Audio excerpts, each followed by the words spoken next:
Hey everybody, how are you doing? This is Dr. Karma Bright, and this is Car Chronicles. And as you guys see, I'm driving, so I can't like look right into the camera when I'm talking to you. But you guys get it. You guys ready? Let's do this.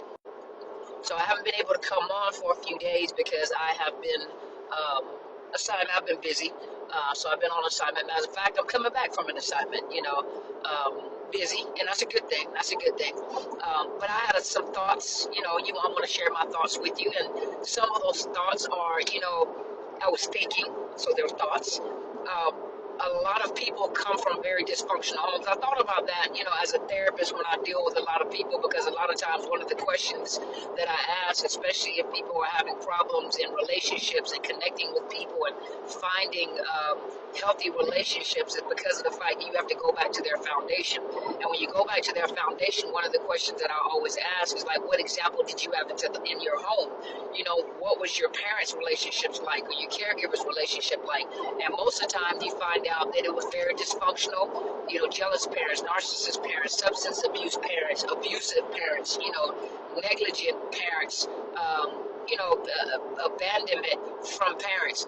And so even though you may not like, what you've went through, and it's not something that you desire to be in, oftentimes that's all you know, because that's your foundation. That's all you know. And because of the fact that's all you know, unconsciously you're drawn to it.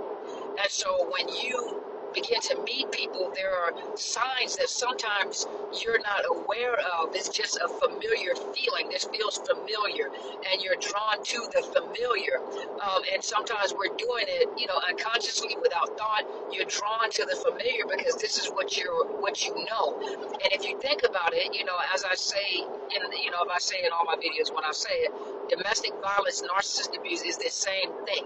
The umbrella of domestic violence, it is the same thing. And I think I had someone to correct me and say, don't say, I think it was like regular or normal abuse. Well, it's not regular or normal. Obviously, I'm aware of that. But when I say regular, the stereotypical thoughts of what domestic violence is, and most people, their assumption of domestic violence is, well, he or she doesn't put their hands on me, and it's much bigger than that. But when you go beyond just the basic stereotypical abuse, domestic violence, what we have been taught or what is being taught in domestic violence shelters or groups, narcissist abuse goes above and beyond that because it's almost unfathomable. But when you come out of that in your family, there are some things that that you do unconsciously because you have been trained to do that. And some of the things that you do, first of all, is that you understand the cycle of abuse. You understand the cycle. Even if they don't put their hands on you, you understand the cycle of abuse. The honeymoon phase, or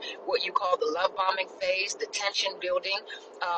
That's the devaluation, the discard, and then the hoovering, and then the idealization again. Well, domestic violence will teaches you the honeymoon phase, the tension building, the incident, and then the honeymoon phase again. With that cycle, you have become aware of that cycle like clockwork. And so many people that leave out of this situation, what happens is when you get into your peace and quiet, a lot of people have panic attacks. A lot of people are stressed out. A lot of people can't be on their own because you have been trained to know that when you are in peace and quiet, which narcissists don't like peace and quiet because it causes them to have to think. So they don't like peace and quiet, so they always disrupt everybody else's peace and quiet. If I'm not going to have any peace and quiet, you're not going to have any peace and quiet either. And so they don't like to see you in peace and quiet because they are a tormented soul. And not only are they a tormented soul, they're going to torment you because misery loves company. And so you sitting in your apartment or your house and everything is peaceful and quiet, you are anticipating some drama because that's how a narcissist is. Whether it's your parents, whether it's someone that you're dating or married to, you are anticipating something happening. And if something is not happening, you're afraid like something is not right, something is not right, something is not right. Well, when you grow up like that all your life, guess what? You are prone to be pulled right back in there because you haven't done the work. And for some people, they don't understand what does it mean to do the work. To do the work is to recognize it, to get educated, to recognize it in your life. How do I get beyond it? How do I work through it? Those are all the things, to get therapy, to have somebody work with you on your triggers, on panic attacks, what kind of grounding techniques, how do I self-soothe, things that you need to learn. But the thing about it is you're also isolated, and this is what I was thinking when I was as I'm driving. One of the things is you get pulled away, and a lot of times family has a negative taste in your mouth. Number one, from the experiences that you've had in family. I don't ever want to be like that. I don't want to treat my children like that. And sometimes when you don't work on it and you don't pay attention to it, a lot of times you repeat the cycle. Some people, they want so badly to not to be like the abuser, but because they don't pay attention to it, they don't work on it, they don't like to listen to anybody, because authoritative figures or authority, was the one that hurt them. So they have a hard time following leadership or listening to people that are in positions of authority, because the pain came from people that were in positions of authority in your life. So it's hard to listen. But guess what? Those individuals, and we call them hard-headed, especially when you're dealing with teenagers and young adults, they don't want to listen because that's where they were abused. People did them like that, family did me like that. So, if you sound abusive, and, when you are correcting someone, or you're putting your boundaries up, or you're not allowing them to do what they want to do in your life, you do what you want to do, but you're not going to do it in my life. You're not going to manipulate me, and I have boundaries, and no mean no. To them, that sounds abusive, because they don't like to be told what to do, and they can't handle boundaries, because boundaries were abused and boundaries were used in an abusive way.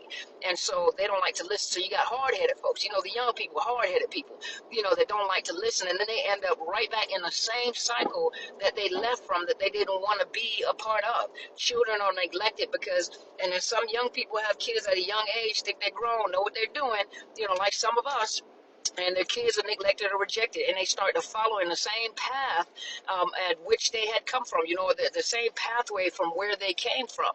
And so and the cycle starts all over again. And then there are some people that are so adamant that they don't want it to happen, that they overcompensate, and then they don't add, they don't like to direct their children. They don't like to chastise their children. They don't like to, give their children guidance. They give their children, they guilt parent.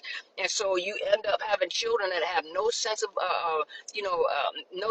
no obedience. They're not obedient. They're not respectful. They're disrespectful. They disrespect adults because of the fact that they disrespected you as a parent, and because you allow them to disrespect you because you're afraid that they're not going to love you or leave you, or they disrespected you because you're afraid to correct them because you don't want to hurt them, because you've been hurt, because you're living your life with rose-colored glasses. You're living your life looking through the lenses of an abused person, so you can't even give your children directive.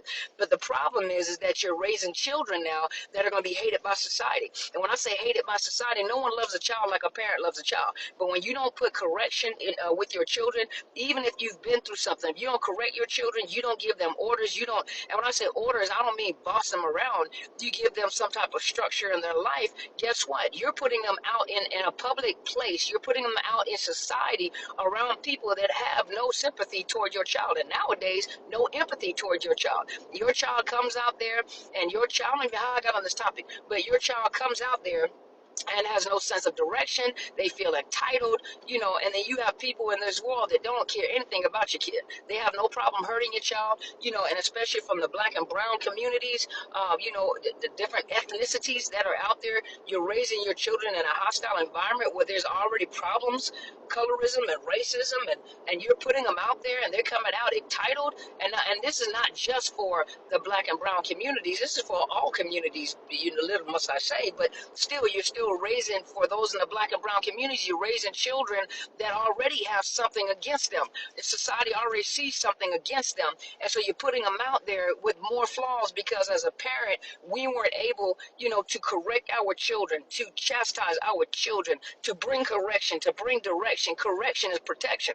You want to correct your child to protect your child. You have to teach them what it's like to follow rules. You have to teach them what it is, to respect authority. And I'm not saying corrupt authority. I understand that part, but you raise your children to do right and to protect themselves, because it's a hostile environment. And then you have more and more narcissism is on the rise. And so you have narcissism in every aspect of our government, on our police forces, in law enforcement, in the medical field. Listen, I just had some thoughts on my mind. I don't even know what the title is going to be. So by the time you hit the end of this, by the time you click the video, there's a title, but I don't even know what to name this title, because I just had some things on my mind that I just wanted to express and you guys think about. Thank you so much for listening. You guys have a great day, okay? And I'll see you Sunday.